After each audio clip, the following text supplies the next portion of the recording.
Toda vez que eu decepcionava meu pai, a mangueira do quintal virava instrumento de tortura. Amarrada no varal de roupas, eu sentia a água gelada arrancar meu ar enquanto ele gritava: "Vou te lavar com a minha mangueira até sair a sujeira de dentro." Foi no meio daquela lama e daquela água que aprendi. Às vezes, a justiça também pode fluir como um rio silencioso. Bom dia, meus queridos. Que bênção poder estar aqui conversando com vocês hoje. Meu nome é Helena Aparecida Mendonça, tenho 76 anos bem vividos e hoje moro aqui em Cáceres, no Mato Grosso, essa cidade linda beirando o Pantanal. Nasci e fui criada aqui mesmo, nessa terra quente onde o rio Paraguai serpenteia mansinho, como se estivesse contando os segredos de quem vive nas suas margens. Hoje em dia, minha vida é bem diferente do que já foi. Acordo cedinho, antes mesmo do sol aparecer, para cuidar das minhas plantas. Tenho um jardinzinho pequeno, mas cheio de vida, sabe? Cultivo de tudo um pouco: hortelã, manjericão, erva cidreira e uma porção de flores que enfeitam a frente da minha casa. As pessoas que passam sempre comentam como é bonito, e isso me enche o coração de alegria. Depois do café da manhã, que eu faço bem caprichado com queijo cuiabano e bolo de arroz tradicional daqui da nossa região, vou para o centro comunitário 3 vezes por semana. Lá eu ensino artesanato com fibras naturais do Pantanal para outras mulheres. Faço isso há mais de 15 anos, desde que me aposentei da escola onde trabalhava como merendeira. Esse trabalho com as fibras começou por acaso, sabe? Meu finado marido, Benedito, que Deus o tenha, pescava muito no rio Paraguai. Um dia ele me trouxe um monte de tábua, aquela planta alta de margem de rio, dizendo que tinha visto algumas índias guató fazendo cestos com ela. Fiquei curiosa e comecei a tentar. No início era tudo torto, mas com o tempo fui pegando o jeito. Hoje ensino para mais de 20 mulheres e algumas já conseguem até vender o artesanato para turistas que visitam o Pantanal. Estou sentada aqui na minha varanda, olhando o rio ao longe enquanto converso com vocês. A casa é simples, pintada de azul claro, com um alpendre na frente, onde coloquei 2 bancos de madeira que meu genro Osvaldo fez. De vez em quando, passa uma chalana no rio, e eu aceno, mesmo sem conhecer quem está lá. É costume nosso aqui em Cáceres, esse jeitinho acolhedor de ser. Antes de continuar minha história, queria pedir um favorzinho para vocês. Se estiverem gostando de me ouvir, deixem o seu like e se inscrevam no canal. É tão bom poder compartilhar minhas histórias e saber que tem gente ouvindo do outro lado. E vocês, meus queridos que estão me assistindo agora, me contem aqui nos comentários. De qual cidadezinha vocês estão me assistindo e em que horinha do dia vocês encontraram esse vídeo? De manhãzinha com o café, depois do almoço, ou já de noitinha com o chimarrão? Eu sempre leio todos os comentários e fico tão feliz em saber de onde vocês são e quando tiram um tempinho do dia para ouvir as histórias dessa vovó aqui. Me conta, viu? Vamos criar uma corrente de carinho. Mas olha, nem tudo na vida foi essa calmaria que vocês estão vendo hoje. A vida me ensinou cedo que para chegar na paz, muitas vezes a gente precisa atravessar tempestades bravas. E uma das piores tempestades da minha vida tinha forma de água. Água de mangueira, para ser mais exata. Quando penso na minha história, vejo que ela é como o rio Paraguai. Tem partes tranquilas, tem corredeiras perigosas, tem remansos onde a água quase não se move e tem lugares onde o rio se transforma em fúria. É dessa fúria que vou falar para vocês hoje. De como sobrevivi às enchentes da minha própria casa. De como encontrei forças para não me afogar no desespero e de como, no fim das contas, foi a própria água que me trouxe a libertação. Mas para entender direito essa história, preciso voltar lá atrás, para os tempos de menina, quando o mundo era do tamanho do quintal da nossa casa. Nasci em 1949, numa casa simples na beirada de Cáceres. Naquele tempo, a cidade era bem menor, tinha só algumas ruas de terra e pouquíssimos carros.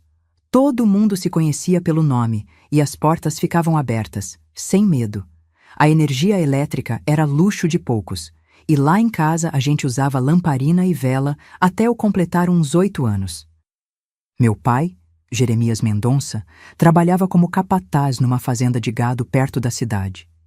Era um homem alto, de ombros largos, pele queimada de sol e uma barba sempre por fazer que pinicava quando ele chegava perto. Tinha mãos calejadas de tanto trabalhar com corda e laço e olhos pequenos, quase sumidos debaixo das sobrancelhas grossas. Quem via de longe achava ele um homem sisudo, sério. Quem via de perto, como nós lá de casa, sabia que por trás daquela carranca tinha outra coisa muito pior.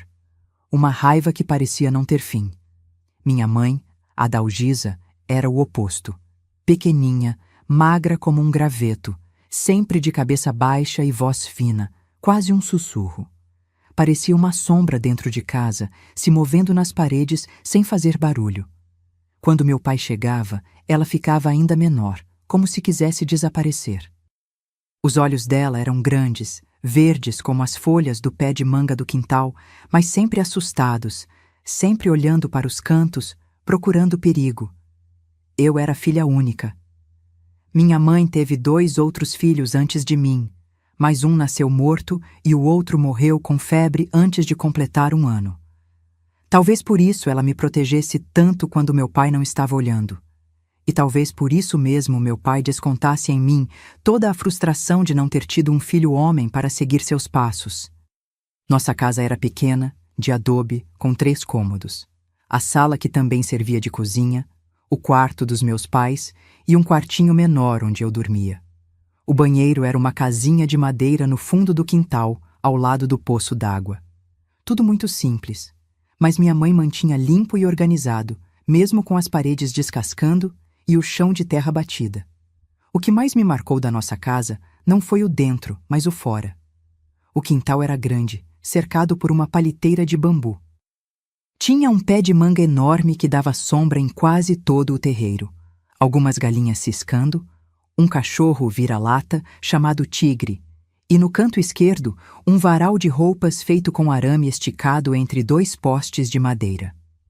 Do lado do varal, havia uma torneira de onde saía a mangueira verde, comprida, que meu pai usava para molhar a horta que minha mãe cuidava. Aquela mangueira. Como eu tremia só de ver ela enrolada ali, como uma cobra adormecida. Minha rotina de criança era simples. Acordava cedo, tomava café com leite e cuscuz de milho. Depois ia para a escola municipal, que ficava a uns 20 minutos de caminhada. Na escola, eu era quietinha, não dava trabalho. Aprendia rápido, principalmente a ler. Os livros eram meu refúgio. A professora Dulcineia sempre dizia que eu tinha futuro nos estudos, mas isso era um sonho que eu nem me atrevia a sonhar muito alto. Voltava da escola por volta do meio-dia, almoçava o que minha mãe tinha preparado. Geralmente arroz, feijão e alguma verdura da horta, carne só quando meu pai trazia da fazenda. À tarde, ajudava minha mãe nos afazeres domésticos, lavar louça, varrer o terreiro, alimentar as galinhas. Depois tinha um tempinho para brincar. As brincadeiras eram simples. Como não tinha irmãos, brincava muito sozinha. Fazia bonecas de sabugo de milho, com vestidos de palha, montava casinhas com pedaços de madeira. Conversava com o Tigre como se ele entendesse tudo o que eu dizia. Às vezes, a Zulmira e a Iracema, filhas da vizinha Dona Sebastiana, vinham brincar comigo. Fazíamos comidinha com terra e folhas, ou então de pique-esconde, rodas de ciranda e o amarelinha riscado com carvão no chão batido. Foi numa dessas tardes de brincadeira que aconteceu a primeira vez. Eu devia ter uns 6 anos. Estava brincando de casinha com as meninas quando, sem querer, derrubamos um jarro de barro que minha mãe tinha ganhado da avó dela. O barulho do jarro quebrando foi como um trovão dentro da casa. Minha mãe veio correndo e, quando viu o estrago, seu rosto empalideceu de um jeito que nunca esqueci. Seu pai, ele vai ficar furioso, ela sussurrou tremendo. Mandou as meninas embora na mesma hora e me fez prometer que ia ficar quietinha no meu quarto. Quem sabe ele nem percebe, ela disse, mais para se convencer do que por acreditar mesmo. Mas ele percebeu. Naquela noite, quando chegou da fazenda, meu pai notou o jarro faltando assim que entrou em casa. Minha mãe tentou explicar que tinha sido um acidente, que eu era só uma criança. Ele não gritou. Isso era o mais assustador nele. Nunca precisava gritar para mostrar sua fúria. "Traga a menina aqui", ele disse, com uma voz tão calma que gelava o sangue. Minha mãe foi me buscar no quarto. Suas mãos tremiam quando segurou as minhas. "Vai ficar tudo bem", ela mentiu. E nós duas sabíamos que era mentira. Lá fora, já estava escuro. A noite era clara, com lua cheia iluminando o quintal como se fosse dia. Ele me levou até o pé de manga e me olhou de cima a baixo, como quem examina um animal. "Você sabe o que fez de errado?" ele perguntou, e eu, chorando, só consegui balançar a cabeça afirmando. "E sabe o que acontece com crianças que quebram coisas importantes?" Antes que eu pudesse responder, ele foi até a torneira, desenrolou a mangueira e a ligou. O barulho da água jorrando foi como um anúncio do que estava por vir. Minha mãe, parada na porta da cozinha, tampou a boca com as mãos. "Vou ter que te limpar", ele disse, me segurando pelo braço com uma força que deixaria marcas. "Limpar essa sujeira de dentro de você." Foi a primeira vez que ele me amarrou no varal. Com uma corda fina, prendeu meus pulsos pequenos no arame, deixando meus pés mal tocando o chão.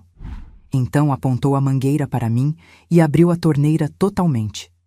A água veio com uma força que me tirava o ar, me jogava contra o arame do varal. Era tão gelada que parecia queimar minha pele. Eu gritava e chorava, pedindo para parar, dizendo que nunca mais ia quebrar nada. Ele só repetia: "Vou te lavar com a minha mangueira até sair a sujeira de dentro", enquanto a água me açoitava. Minha mãe, na porta, chorava silenciosamente, como uma sombra impotente. Depois de um tempo que pareceu uma eternidade, ele desligou a água. Eu estava encharcada, tremendo, soluçando. Ele me soltou do varal e disse, com a mesma voz calma de antes: "Agora você aprendeu." Naquela noite, deitada na minha esteira, ensopada e gelada, com minha mãe passando um pano úmido nas marcas roxas dos meus pulsos, entendi que havia algo errado com meu pai. Algo que nem toda a água do mundo poderia lavar. E aquela foi só a primeira vez. Nos anos seguintes, qualquer pequeno erro, qualquer decepção, como ele dizia, era motivo para o ritual da mangueira.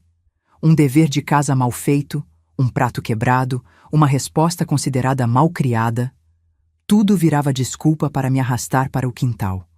Com o tempo, eu aprendi a ser perfeita, a nunca errar, a nunca falar mais alto. Mas mesmo assim, às vezes, sem nenhum motivo que eu pudesse entender, ele decidia que era hora de me limpar. À medida que eu crescia, os castigos ficavam mais severos. Mais tempo amarrada, mais pressão na água, às vezes até deixando-me lá fora por horas, mesmo depois que ele terminava. O quintal da minha infância, que deveria ser lugar de brincadeira e alegria, tornou-se meu purgatório particular. Quando completei 13 anos, em 1962, as coisas mudaram de um jeito que eu não poderia imaginar. Naquele tempo, Cáceres começava a crescer um pouco mais. Tinham construído uma ponte nova sobre o rio, a energia elétrica já chegava em quase todas as casas, e a escola onde eu estudava ganhou um prédio novo, com salas de tijolo e teto de telha, não mais de palha como antes. Para comemorar meu aniversário, minha mãe fez um bolo de fubá com goiabada por dentro, meu preferido. Ela não tinha dinheiro para presente, mas costurou um vestido novo para mim, usando um tecido de algodão florido que ganhou da patroa para quem lavava roupa. Foi o dia mais feliz em muito tempo. Meu pai tinha viajado para Campo Grande com o patrão da fazenda e só voltaria em 3 dias. Por um momento, eu podia fingir que éramos uma família normal. Naquela tarde, depois de comer o bolo, pedi para minha mãe me deixar ir até o rio com minhas amigas. Ela hesitou, mas acabou permitindo, desde que voltássemos antes do anoitecer. O rio Paraguai sempre foi o coração de Cáceres e para nós meninas era o lugar mais bonito do mundo. A água marrom e mansa, os barcos de pescadores, as árvores da margem onde podíamos nos esconder e conversar sobre coisas de adolescente. Foi lá, sentada numa pedra na beira do rio, que contei pela primeira vez para Zulmira sobre os castigos do meu pai. Nunca tinha falado disso com ninguém. Era um segredo vergonhoso que carregava como uma pedra dentro do peito. Mas naquele dia, longe de casa, com o som da água me dando coragem, as palavras simplesmente saíram. Meu pai me amarra no varal e me molha com a mangueira até eu quase desmaiar. Confessei, olhando para as águas do rio, sem coragem de encarar minha amiga. Ele diz que está me limpando por dentro. Zulmira ficou em silêncio por um tempo que pareceu uma eternidade. Quando finalmente olhei para ela, vi seus olhos cheios de lágrimas. Helena, isso não é normal, ela disse baixinho. Meu pai me dá chinelada quando faço coisa errada, mas isso que o seu faz, isso é ruindade. Aquelas palavras caíram sobre mim como uma revelação. Uma parte de mim sempre soube que o que acontecia em casa não era normal, mas ouvir outra pessoa dizer isso em voz alta foi como se alguém abrisse uma janela num quarto escuro. Você precisa contar para alguém, Zulmira continuou. Pro delegado ou pro padre Antenor. Balancei a cabeça, sentindo o medo subir pela garganta. Ninguém vai acreditar. Meu pai é respeitado na cidade. Ele só é assim dentro de casa. Então mostra as marcas, ela insistiu. Nesse momento, ouvi alguém chamar meu nome. Era minha mãe, parada na curva do caminho, com o rosto pálido de medo. Helena, venha já para casa, ela gritou, a voz trêmula. Seu pai voltou mais cedo. Meu sangue gelou. Despedi-me rapidamente de Zulmira e corri para minha mãe, que me puxou pelo braço com urgência. No caminho para casa, ela sussurrava aflita. Ele está furioso, Helena. Descobriu que você saiu. Eu disse que tinha mandado você comprar farinha, mas ele não acreditou. Quando chegamos em casa, meu pai estava parado no meio da sala, segurando o vestido novo que minha mãe tinha feito para mim. Quem deu autorização para costurar isso? Ele perguntou para minha mãe, com aquela voz perigosamente calma. E quem deu autorização para fazer bolo? Tô vendo que quando eu saio, a casa vira uma zona de perdição. Uxi. Minha mãe tentou explicar que era meu aniversário, que o tecido tinha sido dado a ela, que não tinha gastado dinheiro. Ele a interrompeu com um tapa que a fez cair sentada no chão. Depois virou-se para mim. E você? Andando por aí como uma sem-vergonha, espalhando as coisas da nossa família para todo mundo. Meu coração parou. Como ele podia saber? Zulmira não teria tempo de contar para ninguém. O Nivaldo, filho do seu Arlindo, viu você na beira do rio com aquela menina Zulmira, contando segredos da família para ela. Nivaldo era um rapaz mais velho que sempre me olhava estranho quando me via na rua. Filho do açougueiro, era conhecido por ser fofoqueiro e maldoso. Devia ter ouvido minha conversa escondido. Pai, eu não... Comecei a dizer, mas ele já estava indo em direção à porta dos fundos. Vem, ordenou, e não precisei perguntar para onde. Lá fora, o sol começava a se pôr, tingindo o céu de vermelho. Ele me levou até o varal, como sempre fazia, mas dessa vez havia algo diferente no ar. Uma raiva mais fria, mais calculada. Ele pegou a corda e me amarrou no varal, mas não foi para os pulsos como de costume. Dessa vez, ele passou a corda pelo meu tronco, prendendo meus braços junto ao corpo. Você anda falando demais, ele disse, pegando um pedaço de pano velho. Vamos resolver isso. Com um movimento brusco, ele enfiou o pano na minha boca, amarrando-o atrás da minha cabeça. O tecido tinha gosto de poeira e suor, e eu mal conseguia respirar. Comecei a me debater, em pânico, mas ele me segurou com força. Quieta, hoje a limpeza vai ser completa. Ele foi até a torneira e ligou a mangueira na pressão máxima. A água veio com uma força que nunca tinha sentido antes, como 1000 agulhas perfurando minha pele.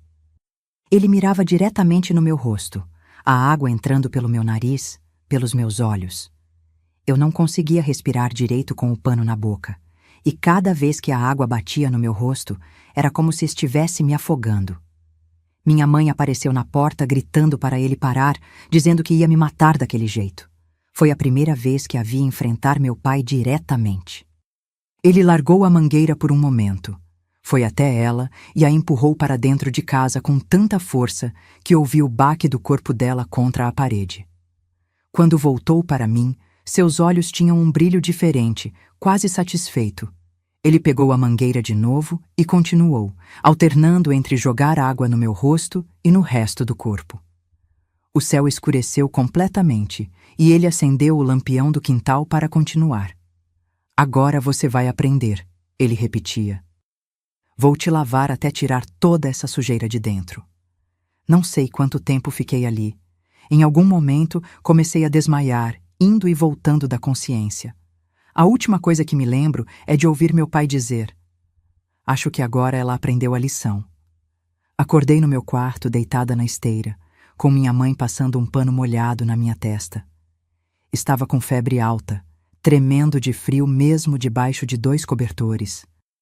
Minha pele ardia como se tivesse sido queimada e respirar doía tanto que cada fôlego era uma pequena agonia. Ele foi longe demais dessa vez, minha mãe sussurrou, e vi que seu olho direito estava inchado e roxo. Pensei que ia te perder, filha. Tentei falar, mas minha garganta estava em carne viva. Ela me deu água com mel para beber, mas até engolir era doloroso. Ele saiu, ela continuou. Foi beber no bar do Tonico, não volta até amanhã. Fechei os olhos, exausta demais para pensar. Mas antes de adormecer, ouvi minha mãe dizer algo que nunca esqueci. Ele vai acabar te matando um dia, Helena. A gente precisa fazer alguma coisa. Passei 3 dias de cama depois daquele castigo. Peguei uma pneumonia forte e foi só pela graça de Deus e pelas ervas que minha mãe me dava que consegui sobreviver. Meu pai não me visitou uma única vez no quarto, mas podia ouvi-lo pela casa, como se nada tivesse acontecido. Quando finalmente consegui levantar, estava diferente por dentro. Algo tinha mudado naquela noite amarrada no varal. O medo ainda estava lá, claro. Como não estaria? Mas junto com ele nasceu outra coisa. Um sentimento frio e duro como uma pedra no fundo do estômago. Comecei a observar meu pai com outros olhos. Suas rotinas, seus hábitos, suas fraquezas. Notei como ele sempre bebia demais nas sextas-feiras, quando recebia o pagamento da fazenda. Como às vezes caía no sono na cadeira da varanda, roncando alto, a garrafa de cachaça ainda na mão. Como a mangueira ficava sempre enrolada perto do varal, como uma cobra pronta para atacar a meu comando. Zulmira tentou falar comigo na escola, depois que voltei, mas eu a evitei. Não por raiva, ela não tinha culpa de nada, mas por medo de que qualquer amizade pudesse ser usada contra mim. Durante os meses seguintes, os castigos continuaram, mas agora eu os enfrentava de forma diferente.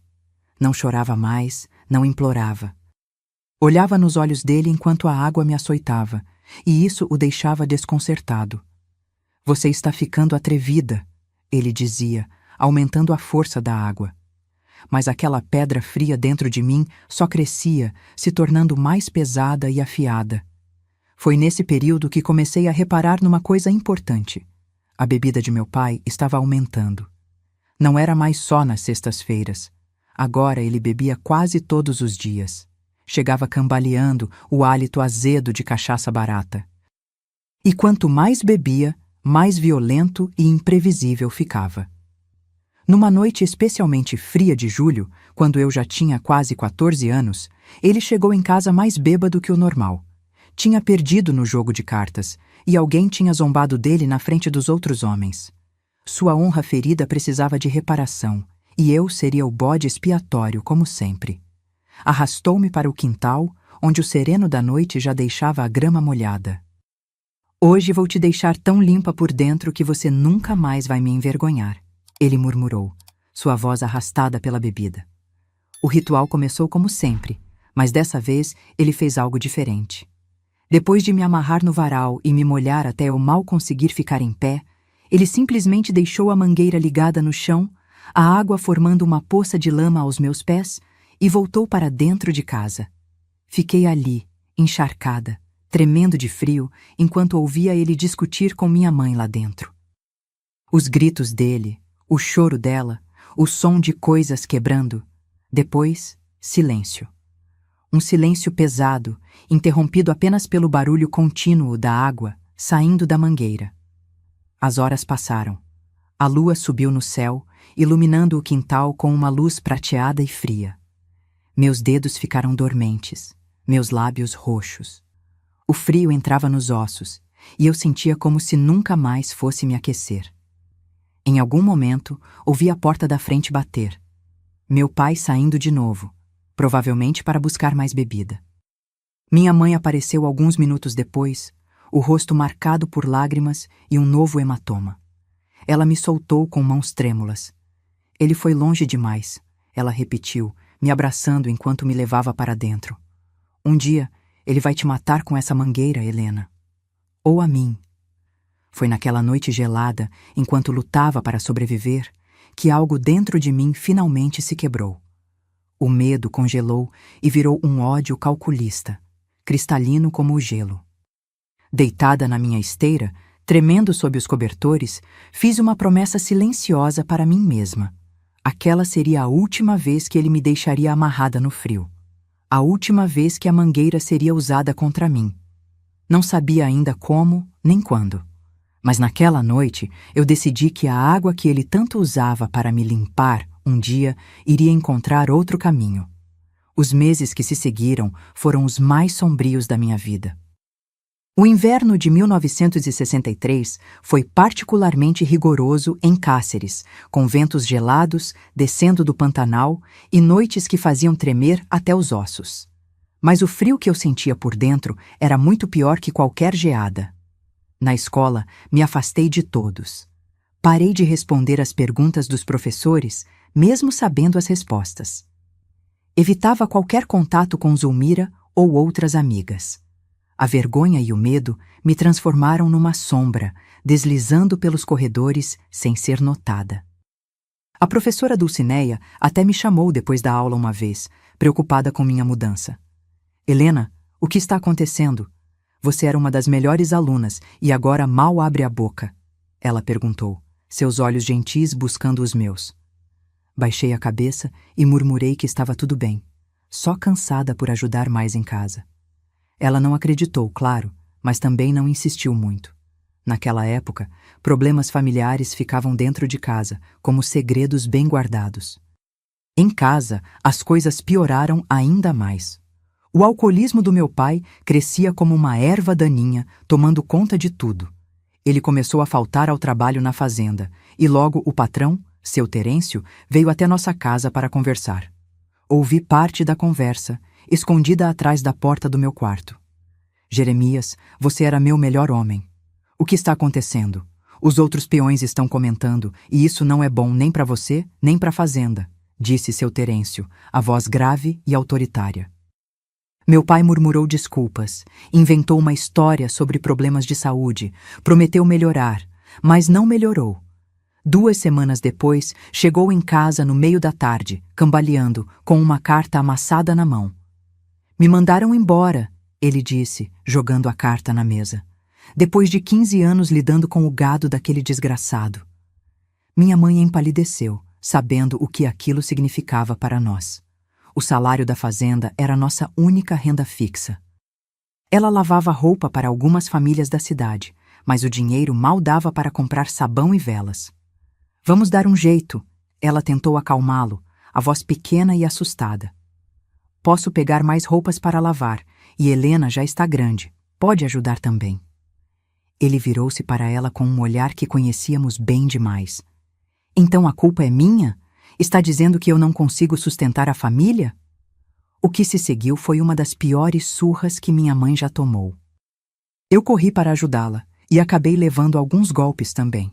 Quando terminou, ele pegou o que restava do dinheiro guardado numa lata de banha vazia e saiu, batendo a porta com tanta força que a casa inteira tremeu.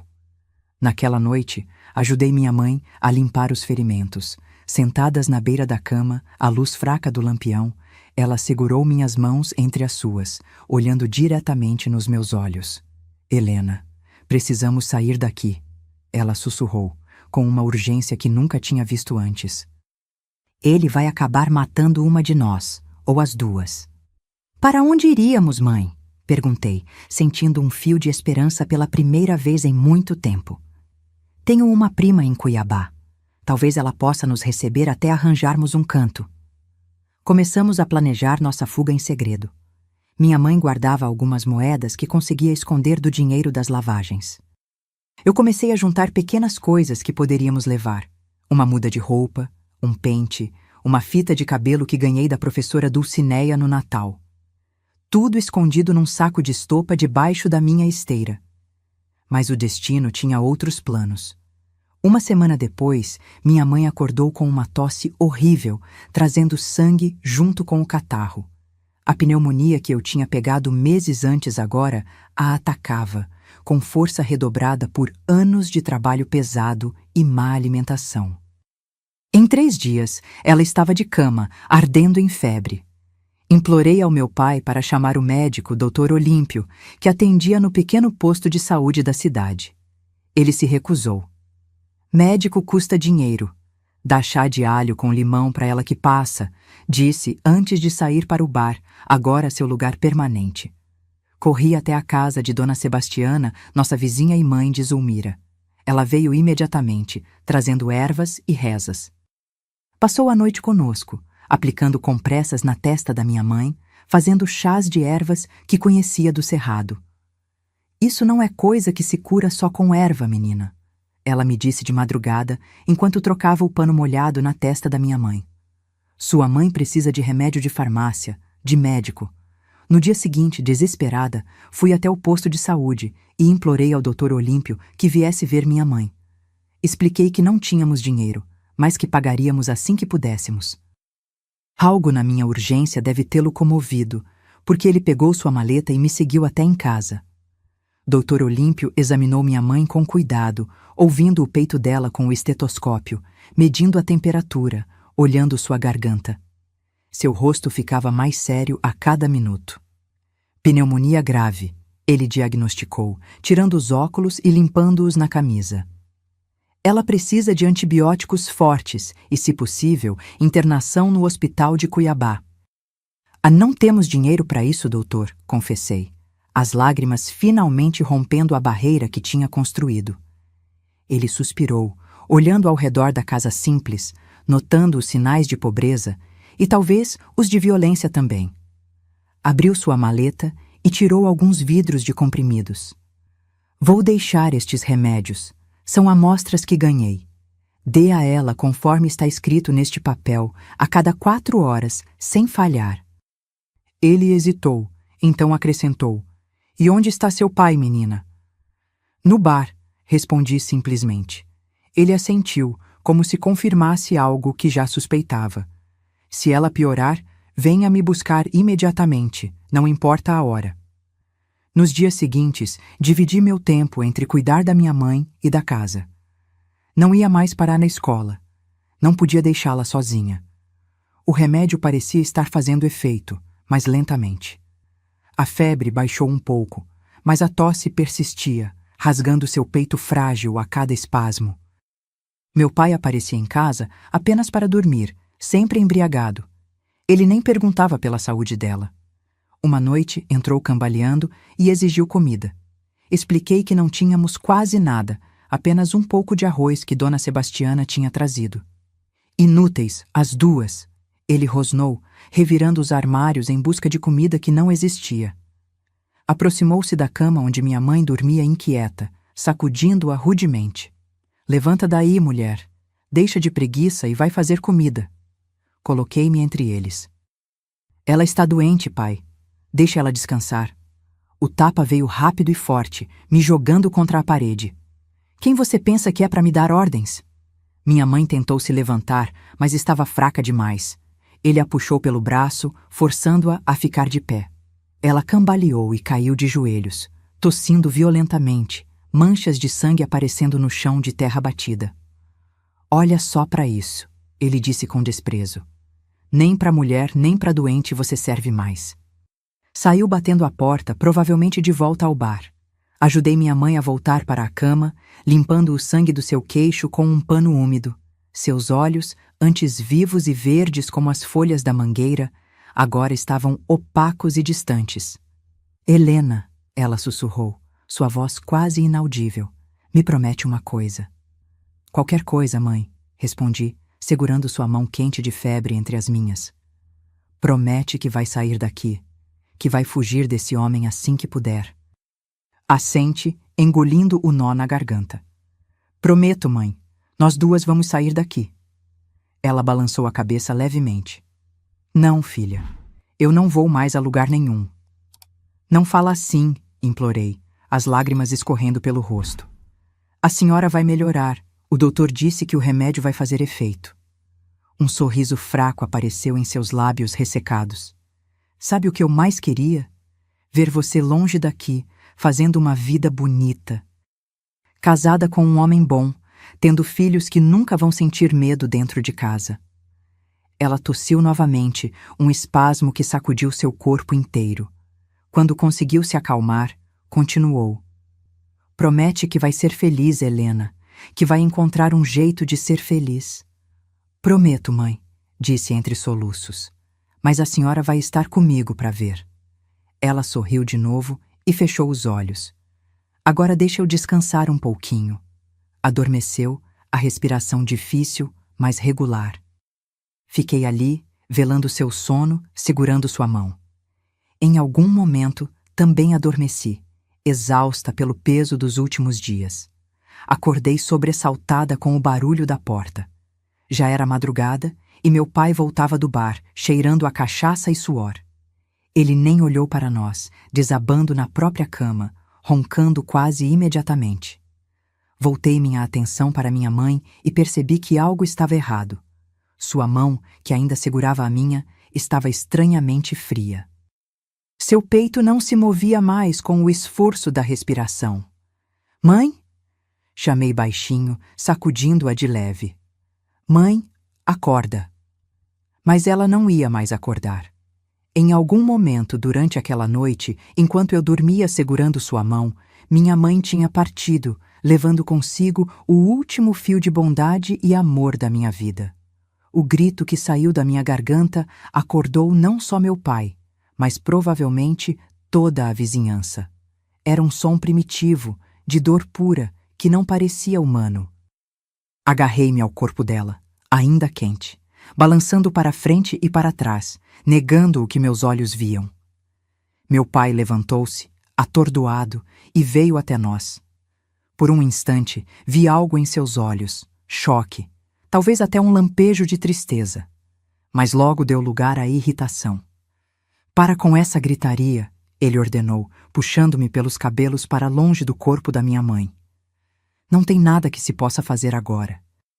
Naquele momento, olhando para ele, senti a pedra fria dentro de mim crescer, até ocupar todo o meu ser. Não era mais apenas ódio ou raiva, era um vazio absoluto, onde antes existia medo. Um vazio que, paradoxalmente, pesava como chumbo. Nas horas seguintes, as coisas aconteceram como num sonho distante. Vizinhos chegaram. Alguém foi buscar o padre Antenor. Dona Sebastiana preparou o corpo da minha mãe, vestindo-a com o único vestido bom que tinha, penteando seus cabelos ralos. O enterro foi simples e rápido, no pequeno cemitério nos arredores de Cáceres. Havia poucas pessoas. Minha mãe, como eu, tinha aprendido a se isolar para sobreviver. O padre disse algumas palavras, uma oração foi rezada e terra foi jogada sobre o caixão simples de madeira. Meu pai não derramou uma lágrima.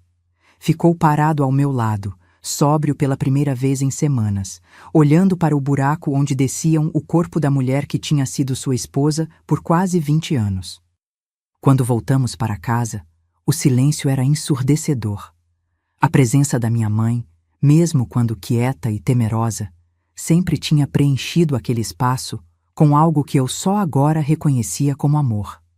Sem ela, a casa era apenas paredes vazias e um telhado que não protegia de verdade.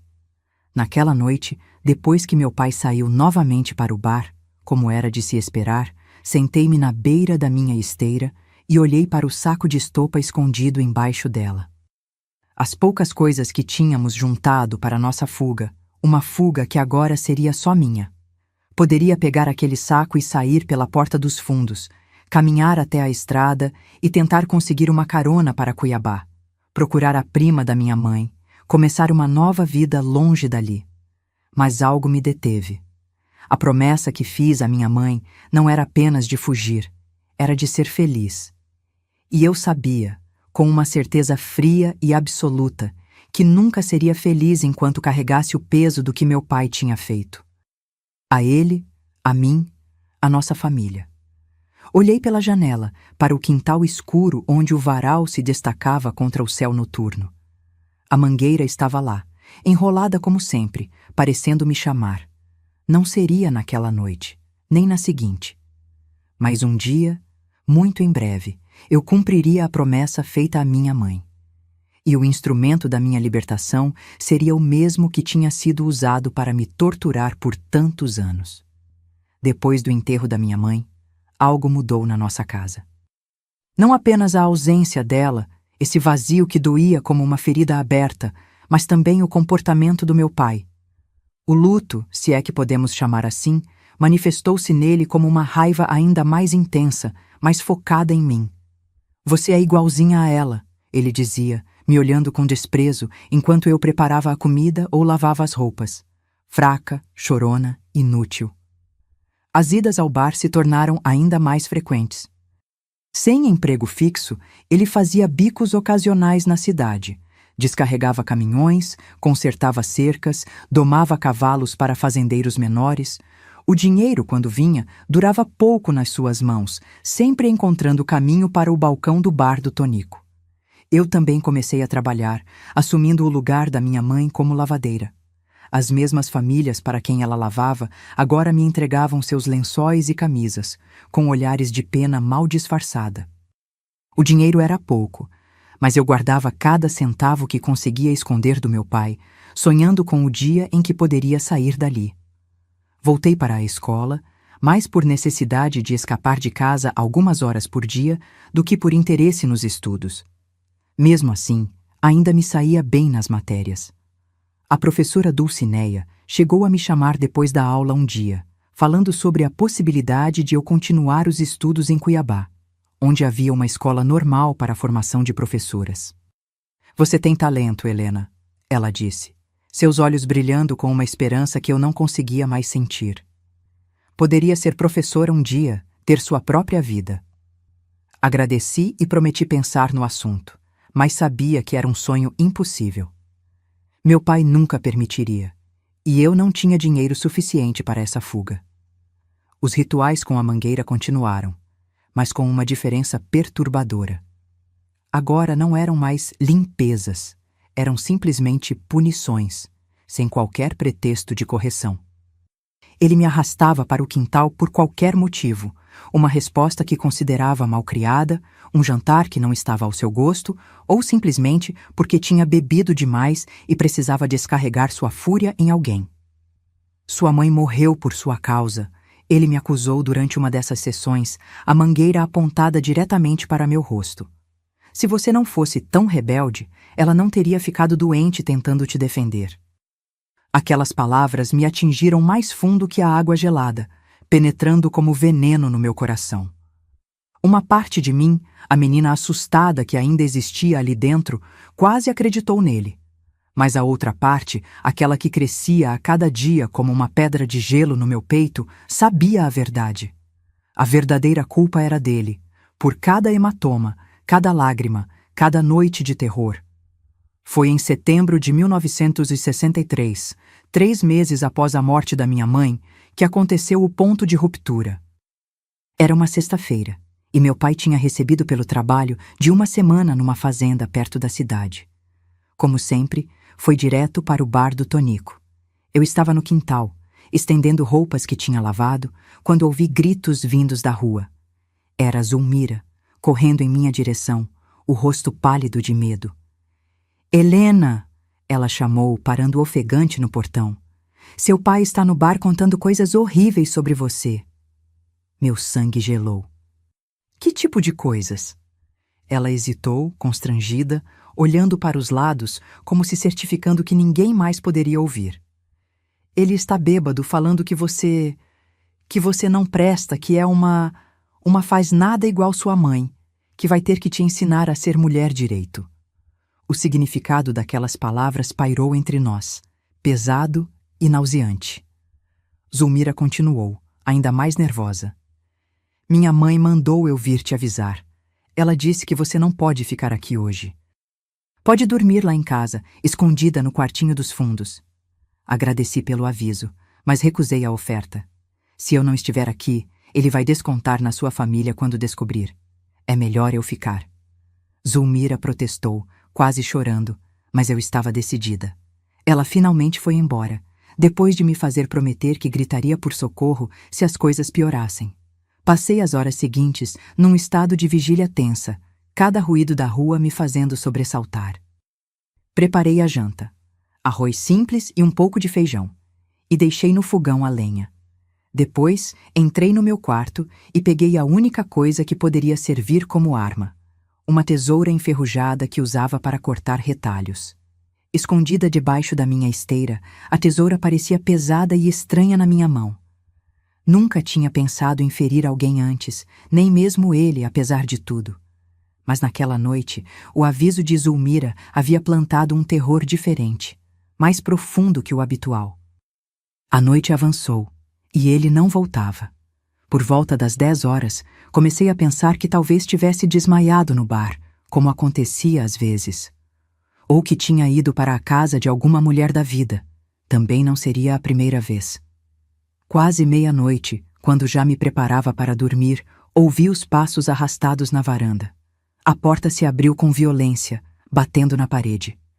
Ele entrou cambaleando, mais bêbado do que eu jamais o tinha visto. "Cadê você, menina?" ele gritou, revirando a sala com os olhos injetados. Quando me viu, parada perto da mesa, um sorriso torto se formou em seus lábios. "Aí está você." Havia algo diferente no seu olhar. Algo que me fez apertar a tesoura escondida no bolso da saia com tanta força que senti a lâmina cortar minha própria pele. "Tem comida no fogão, pai," falei, tentando manter a voz firme. "Não quero comida," ele respondeu se aproximando. O cheiro de cachaça e suor era quase sufocante. "Você sabe o que eu estava pensando hoje lá no bar? Que você já tá uma mocinha, igual sua mãe quando casei com ela." Recuei um passo, sentindo a parede atrás de mim. "O senhor precisa descansar. Está muito bêbado." Ele riu, um som áspero e sem alegria. "Não me diga o que fazer, menina. Quem manda aqui sou eu." Ele se aproximou mais, encurralando-me contra a parede. "Agora que sua mãe não tá mais aqui, você vai ter que assumir tudo. Todos os deveres dela." Entendi perfeitamente o que ele queria dizer. Um nojo profundo subiu pela minha garganta, junto com um medo que eu nunca tinha sentido antes. Mas algo mais forte emergiu também. Uma fúria clara e gelada, tão intensa que fez minha visão escurecer nas bordas. "Não", disse, a palavra saindo como um sopro congelado entre meus lábios. "O quê?" ele perguntou, parecendo genuinamente surpreso com a negativa. "Eu disse não", repeti, desta vez com mais força, minha mão apertando a tesoura no bolso. A surpresa dele rapidamente se transformou em raiva. Seu braço se moveu num borrão e senti o impacto do tapa antes mesmo de ver a mão se movendo. A força do golpe me fez bater a cabeça na parede e por um instante vi estrelas. "Você não diz não para mim", ele rosnou, agarrando meu braço com força suficiente para deixar marcas. "Agora vamos lá para fora. Preciso te dar um banho para limpar essa rebeldia." Ele me arrastou para o quintal, onde a lua cheia iluminava o cenário familiar do meu tormento, o varal, a torneira, a mangueira verde enrolada como uma serpente à espera. "Hoje, a limpeza vai ser diferente", ele disse, sua voz arrastada pela bebida, mas com uma clareza assustadora em suas intenções. "Vou lavar essa rebeldia de dentro de você de uma vez por todas." Enquanto ele desenrolava a mangueira com movimentos desajeitados, eu senti algo estranho acontecer dentro de mim. O medo estava lá, claro, mas era como se eu pudesse observá-lo de longe, separado de mim. Como se não fosse mais parte do meu ser, mas apenas um visitante temporário. No lugar dele, crescia aquela pedra de gelo, não mais do tamanho de um punho, mas do tamanho do meu coração inteiro. Ele se aproximou cambaleando, segurando a mangueira numa mão e uma corda na outra. Seus olhos, normalmente pequenos sob as sobrancelhas grossas, agora tinham um brilho animalesco que eu nunca tinha visto antes. Pai. Tentei uma última vez, minha voz surpreendentemente calma. O senhor não quer fazer isso. Ele riu, jogando a cabeça para trás. E quem vai me impedir? Sua mãe? Ela tá morta? Os vizinhos? Ninguém se mete em assunto de família. Você? Uma moleca fraca que nem consegue se defender? Deu mais um passo na minha direção e tropeçou levemente, revelando o quanto estava embriagado. Foi nesse momento que percebi. Ele estava mais bêbado do que nunca. Tão bêbado que mal conseguia ficar em pé direito. Vem aqui, ele ordenou, esticando a mão para me agarrar. Esquivei-me por instinto e ele quase caiu com um movimento brusco. Isso o enfureceu ainda mais. Recuperando o equilíbrio, veio para cima de mim novamente, desta vez conseguindo agarrar meu braço. Você acha que pode fugir de mim? Rosnou, seu hálito azedo de cachaça me atingindo em ondas. Na minha própria casa? Arrastou-me até o varal, como tinha feito tantas vezes antes. Mas desta vez, algo era diferente. Ele não conseguia dar o nó direito na corda, seus dedos desajeitados pela bebida. Praguejava baixinho, tentando várias vezes amarrar meus pulsos ao arame. Aproveitei sua distração para tirar a tesoura do bolso, escondendo-a na palma da mão. Quando ele finalmente conseguiu dar um nó frouxo, senti que poderia me soltar com um puxão forte se precisasse. Agora vamos ver se você continua tão respondona depois do banho, ele murmurou, voltando para a torneira. Abriu-a com força, e a água começou a jorrar, formando uma poça de lama aos nossos pés. Veio em minha direção com a mangueira, mas seus passos eram instáveis. Escorregou na lama e quase caiu, xingando alto. Apontou a mangueira para mim, mas a pressão estava baixa. Ele não tinha aberto a torneira completamente na sua pressa embriagada. A água me atingiu, gelada como sempre, mas sem a força devastadora das outras vezes. Vi a frustração crescer no rosto dele quando percebeu que não estava conseguindo o efeito desejado. Largou a mangueira no chão, a água ainda jorrando e formando um pequeno córrego de lama, e voltou cambaleando para a torneira. Enquanto ele lutava para aumentar a pressão, senti a corda frouxa nos meus pulsos. Com um movimento rápido, cortei-a com a tesoura enferrujada, libertando-me. Ele não percebeu, ocupado demais, xingando a torneira que não cooperava com seus dedos trêmulos. Finalmente conseguiu abrir totalmente, e a água jorrou com força pela mangueira abandonada no chão, espirrando lama para todos os lados. Quando ele se virou para pegar a mangueira novamente, percebeu que eu estava solta. Como você... Começou a perguntar, seu rosto deformando-se numa máscara de fúria. Sua desgraçada! Avançou para mim, mas seus pés escorregaram na lama. Caiu com força, batendo a cabeça no chão com um baque surdo. Por um instante, ficou imóvel, atordoado pelo impacto. Depois, tentou se levantar, mas a bebida e a pancada tinham afetado seu equilíbrio. Ele conseguiu apenas se sentar, lama escorrendo pelo seu rosto, misturada com o que parecia ser sangue de um corte na testa. Vou te matar, ele murmurou, tentando focar os olhos em mim. Quando eu levantar daqui, você tá morta. Algo naquelas palavras, na certeza com que ele as pronunciou, quebrou a última barreira dentro de mim. Não era uma ameaça vazia, era uma promessa que ele cumpriria se tivesse a chance. Como tinha prometido tantas outras vezes que ia me limpar, e cumpriu cada uma delas. Olhei para a mangueira jogada no chão, a água ainda jorrando, criando rios de lama no quintal onde eu tinha sofrido por tantos anos. Olhei para meu pai, caído, vulnerável, mas ainda assim ameaçador. Ainda assim um monstro aos meus olhos. A pedra de gelo no meu peito se expandiu até tomar cada centímetro do meu ser. Não era mais Helena, a menina assustada. Era alguém diferente, alguém capaz de fazer o que precisava ser feito. Eu não vou morrer hoje, disse, minha voz irreconhecível até para mim mesma. Não pelas suas mãos. Naquele momento, um trovão soou ao longe. A temporada de chuvas estava chegando, trazendo tempestades violentas para o Pantanal. O vento soprou mais forte, balançando as folhas da mangueira. Um sinal, talvez. Um sinal de que a natureza também estava cansada da injustiça. Meu pai fez outra tentativa de se levantar, conseguindo ficar de joelhos. Seu olhar encontrou o meu e, por um breve instante, vi algo que nunca tinha visto antes. Medo. Ele percebeu a mudança em mim, a transformação da presa em predador. Helena, ele disse, sua voz subitamente menos ameaçadora. Me ajuda a levantar, filha. Aquela palavra, filha, pronunciada pela primeira vez sem desprezo, soou falsa e manipuladora. Quantas vezes minha mãe tinha ouvido palavras gentis depois de uma surra, apenas para ser quebrada novamente dias depois? Quantas promessas vazias, quantos arrependimentos temporários? Não sou sua filha, respondi, pegando a mangueira do chão. Nunca fui. O som da chuva começou a tamborilar no telhado de zinco da casa. Grossas gotas caíram no quintal, misturando-se à lama já formada pela água da mangueira.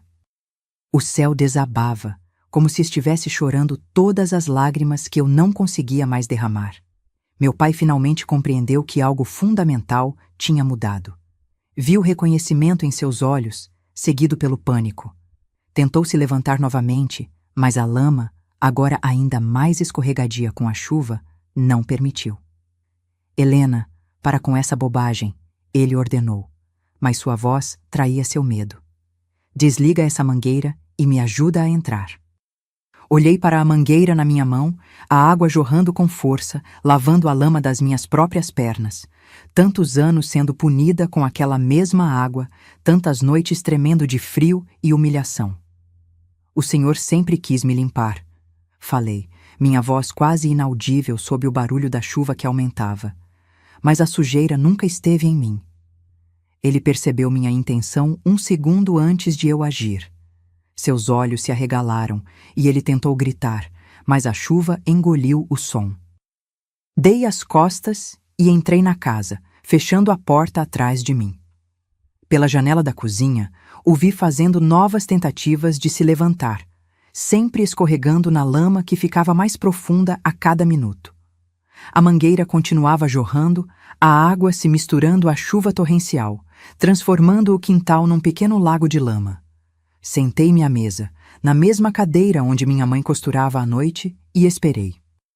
A chuva se intensificou, castigando o telhado com uma fúria que parecia espelhar a tempestade dentro de mim. Relâmpagos cortavam o céu, iluminando brevemente o quintal, onde a figura do meu pai se tornava cada vez menos visível através da cortina de água.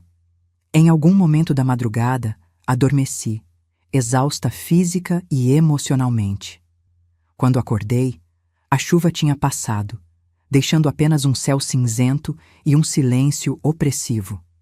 Fui até a janela e olhei para o quintal. Ele estava lá, deitado de bruços numa poça de lama, a mangueira ainda jorrando água ao seu lado. Imóvel.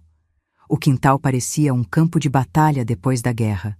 Devastado, enlameado, irreconhecível. Saí pela porta dos fundos, meus pés afundando na lama fria. Aproximei-me lentamente do corpo, sentindo um distanciamento estranho, como se estivesse observando a cena de muito longe. Desliguei a torneira e o som da água finalmente parou, deixando apenas o gorjeio distante dos pássaros que anunciavam a manhã. Olhei para o homem caído. Não mais meu pai, apenas um homem. Seus olhos estavam abertos, fixos e opacos, encarando o céu sem ver. Lama enchia sua boca aberta, como se a terra finalmente tivesse silenciado seus gritos e ameaças. Naquele momento, olhando para o corpo do homem que tinha sido meu tormento por tantos anos, não senti alegria, nem alívio, nem culpa. Não senti nada. O gelo dentro do meu peito tinha congelado até mesmo minha capacidade de sentir. Voltei para dentro, lavei-me na bacia de água que tínhamos na cozinha e vesti minha única roupa limpa. Então, sentei-me novamente à mesa e esperei. Esperei que o dia clareasse completamente, que os vizinhos acordassem, que alguém notasse o silêncio anormal vindo da nossa casa. Foi Dona Sebastiana quem veio primeiro, preocupada porque eu não tinha aparecido para pegar as roupas para lavar, como fazia todas as manhãs. Quando bati na porta, meu rosto pálido e os olhos secos, vazios, ela entendeu que algo terrível havia acontecido. Meu pai, disse simplesmente. Acho que ele se afogou no quintal durante a tempestade. Estava bêbado quando cheguei da escola ontem. Não consegui impedir. Ela olhou para mim longamente, seus olhos sábios perscrutando além das minhas palavras. Depois, assentiu levemente e foi chamar ajuda. As horas que se seguiram à descoberta do corpo do meu pai passaram como num sonho nebuloso. Dona Sebastiana chamou seu filho mais velho, Eustáquio, que foi buscar o delegado Orozimbo. Logo, o pequeno quintal estava cheio de homens.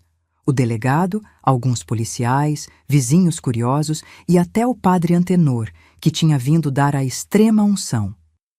O delegado Orozimbo era um homem de meia idade, com bigode grisalho e olhos que pareciam ver além das aparências. Examinou o corpo do meu pai, ainda caído na lama, e fez algumas perguntas sobre o que tinha acontecido. Ele chegou bêbado ontem à noite, como sempre, expliquei, minha voz monótona, sem emoção. Começou a discutir comigo e depois saiu para o quintal. Estava chovendo muito forte. Acho que ele escorregou e caiu. Quando acordei de manhã, o encontrei assim. O delegado olhou para o quintal enlameado, para a mangueira ainda jogada ao lado do corpo, para a torneira. Seus olhos voltaram para mim, estudando meu rosto pálido e os hematomas que o tapa do meu pai tinha deixado na minha bochecha. Ele te batia com frequência? Perguntou em voz baixa, de modo que só eu pudesse ouvir. Hesitei por um momento. Não era algo que se falava abertamente, mesmo que todos soubessem. Mas agora ele estava morto, e a verdade não podia mais me ferir. Sim, respondi simplesmente. Desde que eu me lembro. Ele assentiu como se confirmasse algo que já suspeitava. E essa mangueira? Senti um arrepio percorrer minha espinha. Ele usava para me castigar. Me amarrava no varal e ligava a mangueira. Dizia que estava me limpando. Um brilho de compreensão passou pelos olhos do delegado. Ele olhou novamente para o corpo, para a boca aberta, cheia de lama, para as mãos que pareciam ter tentado se agarrar a algo no último momento. Entendo, disse ele, e havia algo em sua voz. Não exatamente simpatia, mas uma aceitação tácita. Parecem os desígnios da justiça divina, não? A mesma água que ele usava para te castigar. Ele não completou a frase, mas não era necessário. Ambos sabíamos o que tinha acontecido ali, mesmo que a versão oficial fosse diferente. Onde você vai ficar agora, menina? Perguntou, voltando a um tom mais oficial. Antes que eu pudesse responder, Dona Sebastiana se adiantou. Ela fica comigo até resolvermos tudo, disse com firmeza. Não tem mais ninguém na família e a menina precisa de um teto. O delegado concordou, parecendo aliviado por haver uma solução imediata. Vamos ter que fazer alguns documentos, mas por enquanto isso resolve. O corpo do meu pai foi levado para o pequeno hospital da cidade para o atestado de óbito. A causa da morte foi registrada como afogamento acidental agravado por intoxicação etílica. Ninguém questionou. Afinal, todos em Cáceres conheciam a fama de Jeremias Mendonça, seu temperamento violento, sua bebedeira constante. Sua morte pareceu apenas a conclusão lógica de uma vida desperdiçada. O enterro foi ainda mais simples que o da minha mãe. Apenas o padre Antenor, Dona Sebastiana e sua família, e eu. Nem lágrimas foram derramadas. Quando a última pá de terra cobriu o caixão, senti como se um peso enorme tivesse sido retirado dos meus ombros. Não era alegria, era libertação. Dona Sebastiana era uma mulher admirável. Viúva há 10 anos, criava sozinha seus 3 filhos, lavando roupa e fazendo quitandas para vender na feira. Sua casa era pequena, mas limpa e organizada, com um quintal cheio de árvores frutíferas e galinhas ciscando. O quarto que ela me ofereceu era minúsculo, um espaço que antes servia como despensa, mas para mim era um palácio comparado ao terror da casa onde cresci. Você pode ficar o tempo que precisar, ela me disse na primeira noite. Mas vai ter que ajudar. Aqui todo mundo trabalha. Era justo. Nos dias que se seguiram, aprendi a rotina da casa. Acordávamos antes do amanhecer para acender o fogão a lenha. Enquanto Dona Sebastiana preparava a massa dos bolos e pães que venderia, eu cuidava das roupas para lavar. Zulmira, sua filha mais velha, ajudava a fazer as quitandas. Os dois meninos, Eustáquio e Juvenal, cuidavam da horta e dos pequenos consertos da casa. Era uma vida simples, de muito trabalho, mas havia algo que eu nunca tinha experimentado antes: paz. Não havia gritos, nem ameaças, nem o terror constante da mangueira. À noite, sentávamos na varanda para ouvir o rádio e, às vezes, Eustáquio tocava viola, enchendo o ar com modinhas pantaneiras. 2 semanas após a morte do meu pai, o delegado Orozimbo apareceu na casa de Dona Sebastiana com alguns papéis. A casa onde você morava com seus pais, ele explicou, tecnicamente agora é sua. Seu pai a comprou há muitos anos e você é a única herdeira. A notícia me pegou de surpresa. Nunca tinha pensado na casa como minha. Era o cenário dos meus pesadelos, nada mais. Eu não quero voltar para lá. Falei rapidamente, sentindo o pânico subir pela garganta. O delegado levantou a mão num gesto tranquilizador. Não precisa voltar, mas a casa tem valor. Você poderia vender e usar o dinheiro para recomeçar em outro lugar. Talvez Cuiabá, como sua professora sugeriu. A ideia acendeu uma pequena chama de esperança dentro de mim. A possibilidade de sair de Cáceres, de deixar para trás não apenas a casa, mas todas as memórias dolorosas que a cidade continha. Dona Sebastiana, que ouvia a conversa, interveio. A menina ainda é de menor. Como fica isso? Normalmente, precisaríamos de um tutor legal, explicou o delegado. Mas considerando as circunstâncias especiais, e se você concordar em ser a responsável temporária, podemos agilizar o processo. Foi assim que, aos 14 anos, me vi dona de uma casa e com a possibilidade de escolher meu próprio caminho. Com a ajuda do delegado Orozimbo, que parecia ter tomado meu caso como uma missão pessoal, a casa foi vendida para um comerciante de Campo Grande que queria se estabelecer em Cáceres. O valor não era muito, mas para uma menina que nunca tinha possuído nada na vida, parecia uma fortuna. Seguindo o conselho de Dona Sebastiana, guardei o dinheiro no único banco da cidade, para usar quando completasse 16 anos e pudesse ir para Cuiabá estudar. Até lá, ela disse, você fica aqui conosco, ajuda no trabalho e continua na escola. Educação é a única coisa que ninguém pode tirar de você. Os meses seguintes foram de adaptação e crescimento. Voltei a me dedicar aos estudos com afinco, recuperando o tempo perdido quando a violência do meu pai ocupava todos os meus pensamentos. A professora Dulcineia, sabendo da minha situação, dava-me livros extras para estudar e me orientava sobre o exame de admissão para a Escola Normal de Cuiabá. Aos poucos, o gelo no meu peito começou a derreter. Não completamente, mas o suficiente para que eu pudesse sentir pequenas alegrias novamente. O sabor de uma manga colhida diretamente do pé, o frescor do rio Paraguai numa tarde quente, o som da viola nas noites de lua cheia. Zulmira se tornou novamente minha amiga inseparável. Juntas, fazíamos planos para o futuro. Ela sonhava em se casar com um rapaz da cidade vizinha que vinha vender queijo em Cáceres uma vez por mês. Eu sonhava com a liberdade que os estudos me trariam. Quando completei 16 anos, em 1965, estava pronta para dar o próximo passo. Os exames para a Escola Normal de Cuiabá aconteceriam em janeiro de 1966 e eu estava determinada a passar. Estudava todas as noites depois do trabalho, à luz de um lampião, decorando fórmulas de matemática e regras de português. Na véspera da minha partida para Cuiabá, onde ficaria hospedada na casa de uma prima de Dona Sebastiana para fazer os exames, aconteceu algo inesperado. O delegado Orozimbo apareceu à nossa porta, segurando um envelope. Helena, ele disse depois dos cumprimentos habituais. Encontrei isto entre os pertences do seu pai que ficaram guardados na delegacia. Achei que você deveria ter.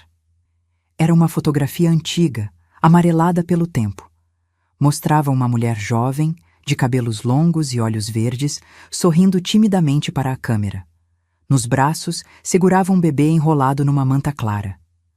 "Sua mãe", explicou o delegado, vendo minha expressão confusa. "E você, recém-nascida."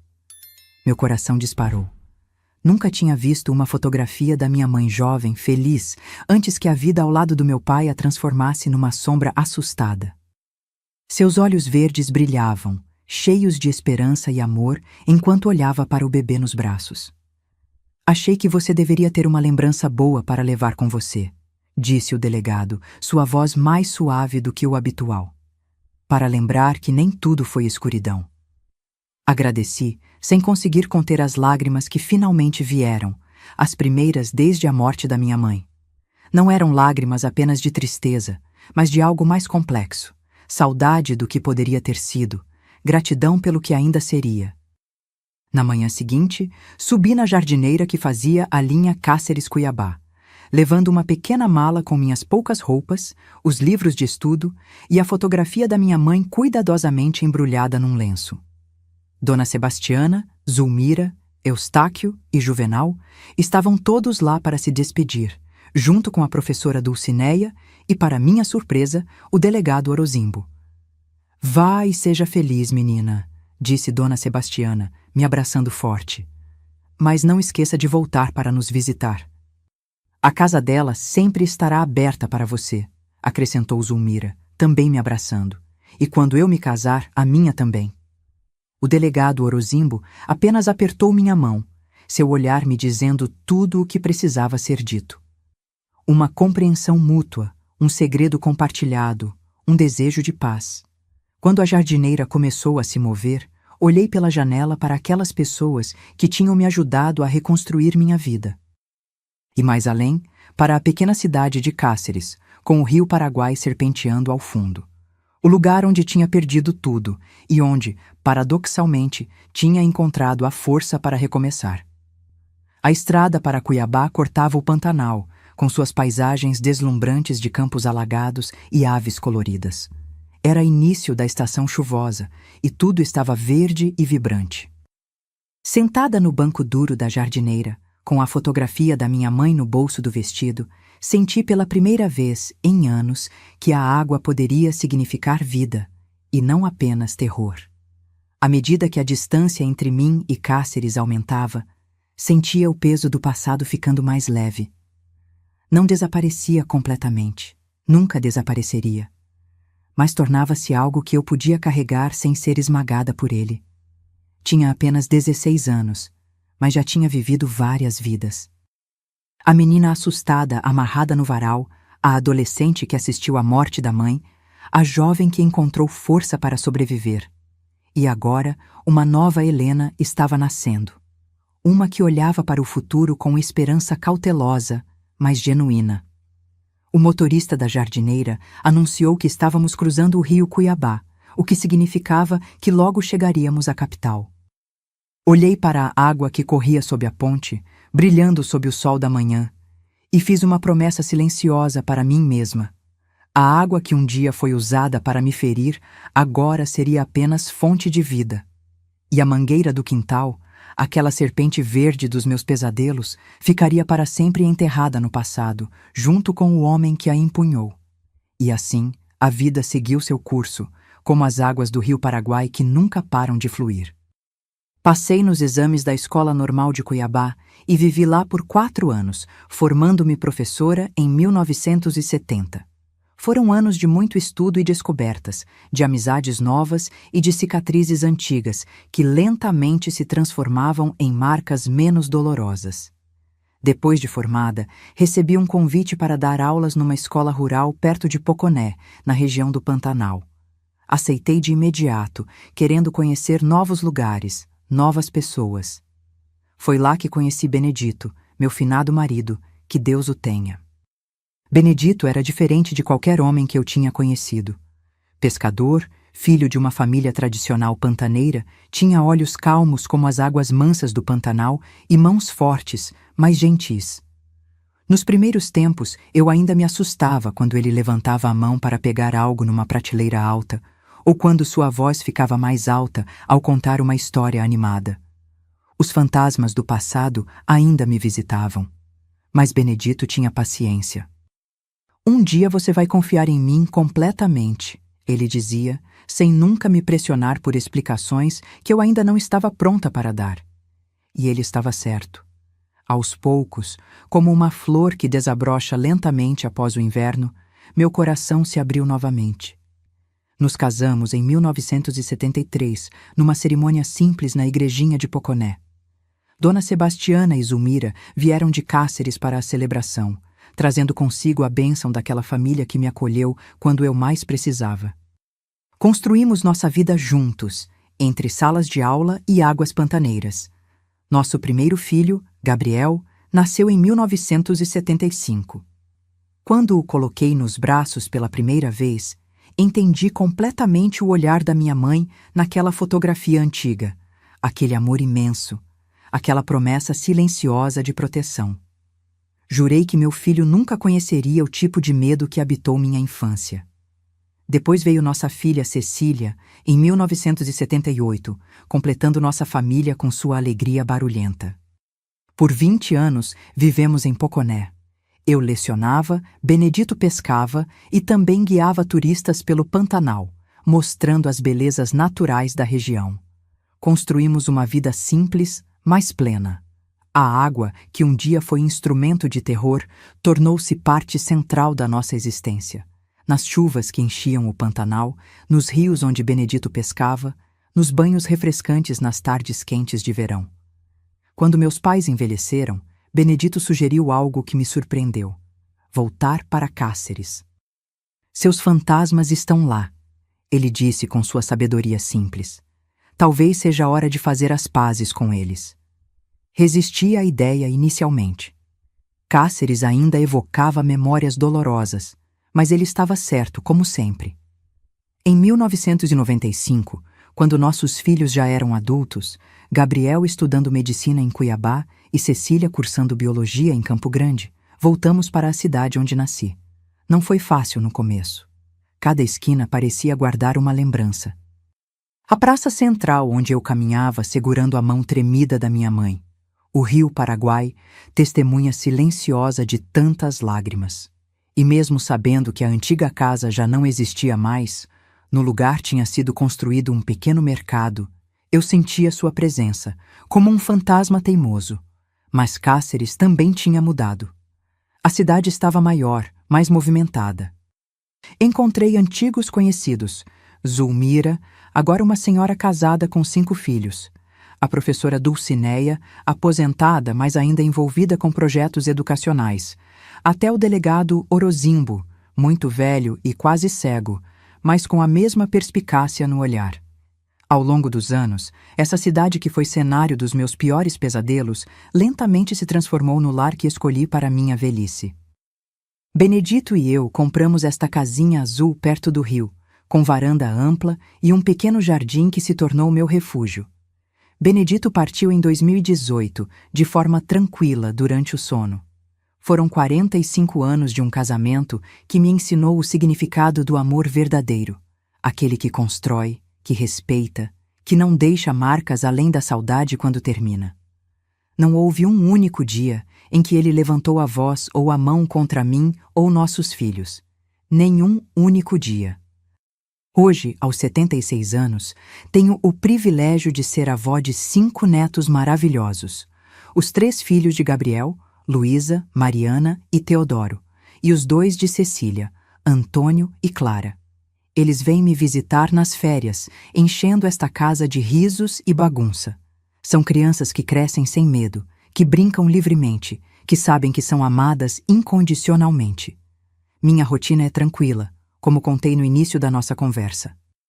Cuido das minhas plantas, ensino artesanato no centro comunitário, leio muito, algo que sempre amei fazer. Às vezes, quando a noite está clara, sento na varanda e olho para as estrelas, agradecendo pela jornada que me trouxe até aqui. Tenho minhas dores, claro. A artrite que ataca nas manhãs frias, A pressão alta que precisa ser controlada com remédios. A saudade de Benedito que às vezes aperta o peito. Mas são dores de uma vida normal, de uma velhice digna. Não são mais as dores do medo, da humilhação, do desespero. A água, que um dia foi meu tormento, agora é minha companheira diária. O rio Paraguai, que corre manso a poucos metros da minha casa, embala meus dias com seu murmúrio constante. As plantas do meu jardim, que florescem graças à água que eu mesma rego todas as manhãs, são símbolos silenciosos da minha própria capacidade de renascer. A mangueira que uso para regar minhas plantas é verde como aquela outra, do quintal da minha infância. Mas esta traz vida, não terror.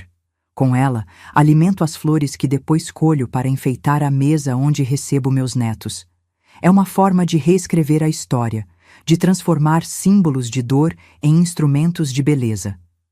Às vezes, quando estou regando meu jardim nas manhãs de sol, penso na menina que fui, amarrada, molhada, aterrorizada, e digo a ela, silenciosamente, que está tudo bem agora, que a água encontrou seu caminho certo, que finalmente estamos em paz.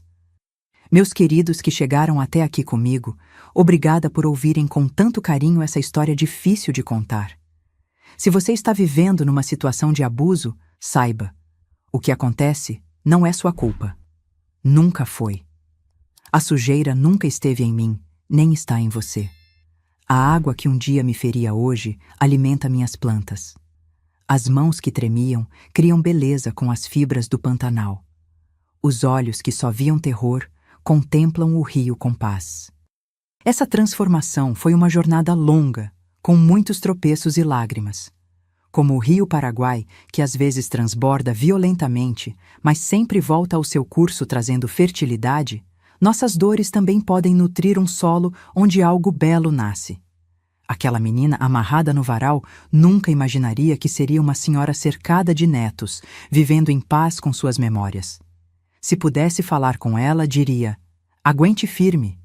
Um dia a água será apenas água, não um instrumento de terror. Para quem sofre, vai passar.